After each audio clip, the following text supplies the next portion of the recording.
Om Swastiastu. Kami dari Kelompok 2. Perkenalkan, nama saya Kade Aditya Bawo, nomor absen 10 kelas 11 IPS 1. Dan sebelah kiri saya Raja Takusuma, nomor absen 30. Nanti kiri saya Desta Rizky Prasetyawan, nomor absen 6 kelas 11 PS 1. Dan sebelah saya Nama saya Mario Dani Praputra, nomor absen 15 kelas 11 IPS 1. Kami di sini video ini akan kami tentang materi revolusi Prancis. Revolusi Prancis adalah sebuah gerakan masyarakat pertama di Eropa yang menentang kedudukan monarki absolut yang sudah berlangsung berabad-abad. Peristiwa ini setidaknya berlangsung dari tahun 1789 dengan diadakannya Etats Generaux, sebuah forum yang berisi kalangan aristokrat, gereja, dan masyarakat biasanya di bawah pemimpin raja. Revolusi kemudian mampu menggulingkan kekuasaan Louis XVI, memenangkan pertempuran di wilayah-wilayah sekitar dan menegakkan sistem pemerintahan yang baru dan otentik. Revolusi Prancis berjalan dengan penuh pengorbanan, merupakan masa terpenting dalam sejarah Prancis, bahkan bagi perubahan sejarah Eropa dan dunia. Ide-ide dan ciptaan selama revolusi Prancis seperti penerapan konsep demokrasi, haki-haki asasi manusia, dan sistem matrik hingga saat ini masih berpengaruh di seluruh dunia. Latar belakang revolusi Prancis: Raja Louis XVI naik tahta pada tahun 1774 di tengah kekacauan ekonomi di Prancis. Dalam kondisi itu, Louis masih melanjutkan dukungannya terhadap perang kemerdekaan Amerika melawan Inggris. Pajak dibedakan secara luar biasa kepada masyarakat biasa, sedangkan golongan agamawan dan aristokrat tetap dapat menikmati kehidupan bagaimana mestinya. Kebencian rakyat terhadap kerajaan dan golongan elit ini juga terinspirasi dari ide-ide pencerahan yang menginginkan perubahan mendasar dari kehidupan bernegara. Rakyat mempertanyakan kembali absolutis kekuasaan raja, aristokrat, dan agamawan yang tidak membela rakyat miskin. Kebebasan beragama serta keinginan mewujudkan kesetaraan dalam berbagai sendi kehidupan. Di tengah tekanan keuangan dan amarah rakyat yang tak berbandung ini, Raja Louis XVI memutuskan untuk memanggil forum Etats Generaux. Forum ini bertujuan untuk mendengar pendapat rakyat dari tiga golongan terkait dengan kondisi yang ada. Meskipun berjumlah besar, pendapat rakyat sebagai etas ketika sering diabaikan oleh raja dan kedua etas lainnya. Assemblée Nationale, Majelis Nasional, dibentuk pada tahun 1789 melepaskan diri dari Etats Generaux. Gerakan ini kemudian berkembang semakin radikal dalam menentang kalangan elit. Proses terjadinya revolusi Prancis: 1. Masa Dewan Konstituanti 1789 sampai 1791, Majelis Nasional, serta mengeluarkan surat keputusan 17 Juni yang kemudian ditolak sebelum konstitusi terbentuk dan menamakan diri mereka Konstituanti. Louis XVI mundur ke Versailles dijaga oleh sekitar 20.000 prajurit rakyat Paris yang marah. Dengan sikap raja kemudian menyebut penjara Bastille. Penjara ini dianggap sebagai simbol kekuasaan absolut. Ini adalah kerusuhan pertama yang terjadi di Prancis. Dewan Konstituante terus berusaha merancang konstitusi sampai akhir pada tanggal 27 Agustus 1789 diumumkan Declaration des Droits de Homme et du Citoyen, pernyataan hak asasi manusia dan warga negara yang menjadi dasar penyusun konstituante Prancis. Konstitusi Prancis disahkan oleh Louis XVI dan Prancis menjadi monarki konstitusional. Raja kehilangan sebagai besar kekuasaannya dan wajib mendiskusikan kebijakan bersama dengan majelis legislasi dan terpilih. 2. Masa legislatif tahun 1791 sampai 1792. Setelah konstitusi Prancis disahkan dan Prancis menjadi kerajaan konstitusional, konstituante kembali berfungsi sebagai lembaga legislatif. Namun rakyat belum merasa adanya perbaikan nasib. Muncul ketidakpuasan terhadap bentuk yang berupa dan menghendaki bentuk negara republik. Hal ini dikarenakan kekuasaan di samping raja dikuasai oleh kalangan borjuis.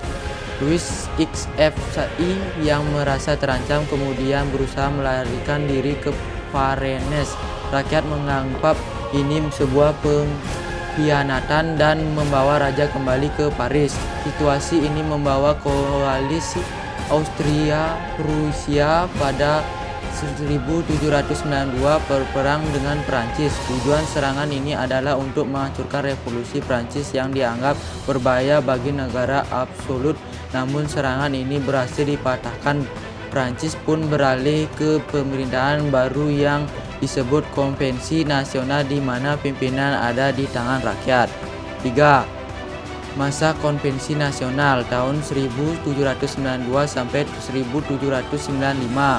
Bentuk kerajaan Prancis dihapuskan dan diubah menjadi republik kekuasaan. Kekuasaan legislatif dikuasai oleh konvensi, sementara kekuasaan eksekutif dipegang komitmen kepada republik. Ancaman dari Prusia terkait dengan pengulingan monarki dianggap sebagai bentuk persekongkolan Louis XVI dan monarki di Eropa. Tanggal 21 Januari 1793 Louis XVI dieksekusi mati, namun situasi Prancis tidak baik. Maximilien Robespierre dan merebut pemerintah dan menegakkan pemerintah diktator. Masa ini disebut pemerintah teror di mana puluhan ribu orang dieksekusi dengan tuduhan kontrarevolusi tanpa pengendalian yang sesuai. Golongan Jacobin yang banyak dikuasai oleh Robespierre yang menjatuhkan Robespierre dan mengeksekusi pada 27 Juni 1994 tanpa pemimpin, beralih dengan pelantikan dekretori sesuai konstitusi baru pada Agustus 1795.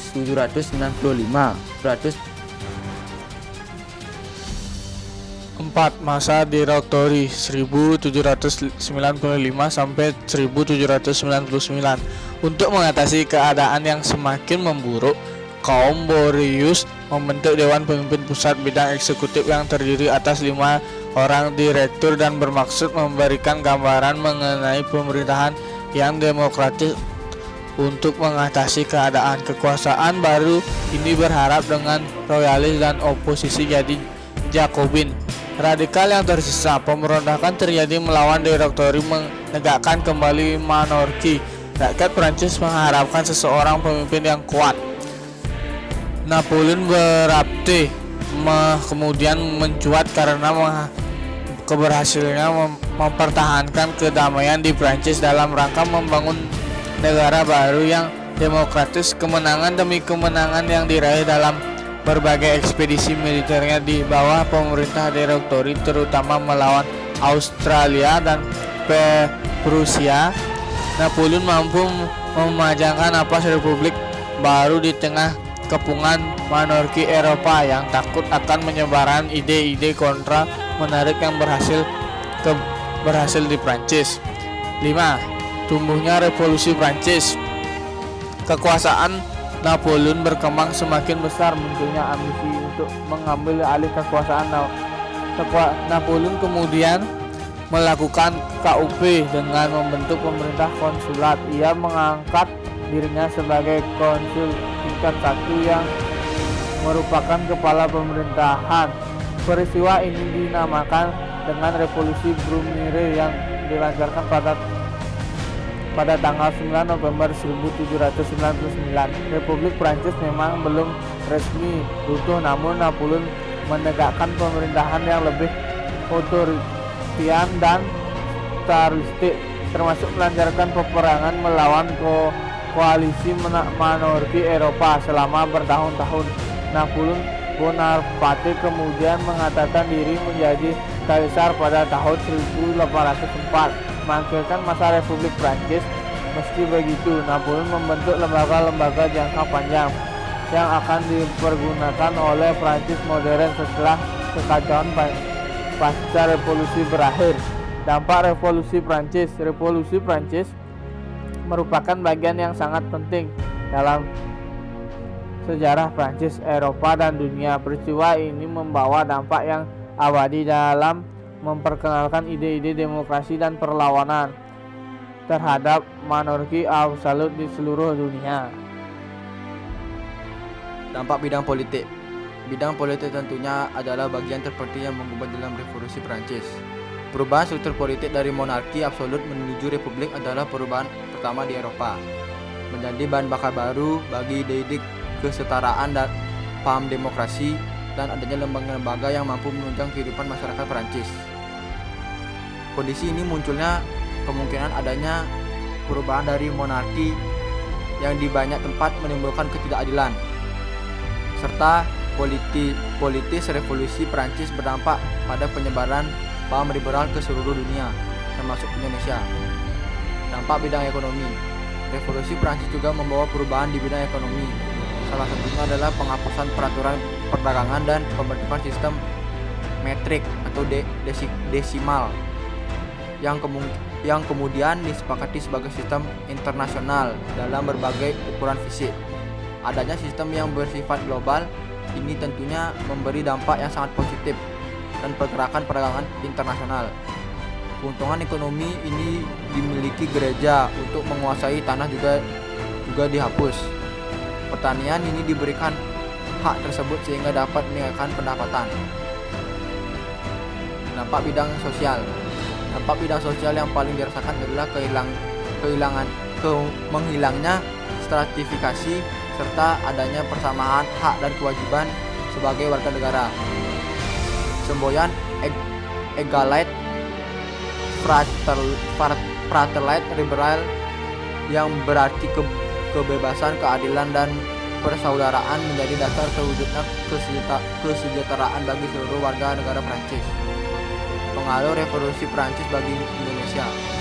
Revolusi Prancis berdampak besar bagi Indonesia, terutama dengan adanya perubahan VOC pada tahun 1799. Hal ini bersamaan dengan munculnya Republik Batav yang mengambil alih pemerintahan kolonial Hindia Belanda. Meskipun status penjelajahan masih berlangsung, perubahan seperti masuknya modal swasta, disusunnya Undang-Undang Agraria tahun 1870, menegakkan kultur Stelzer oleh kalangan liberal, serta adanya politik etis pada abad ke-20 merupakan dampak jangka panjang dari revolusi Prancis. Ide-ide liberalisme menentang kolonial yang disamakan dengan penjajahan monarki atas masyarakat yang terdapat di masa lampau. Sementara bagi tumbuhnya negara Indonesia baru, revolusi Prancis memperkenalkan paham demokrasi, nasionalisme, dan persatuan. Terlebih pasca politik etis, masyarakat pribumi Hindia Belanda berlomba-lomba untuk mewujudkan adanya negara baru yang berdaulat dan bebas dari penjajahan Belanda. Termasuk salah satunya adalah perlawanan parlemen dan Volksraad dalam rangka mewujudkan revolusi kemerdekaan yang berlandaskan demokrasi.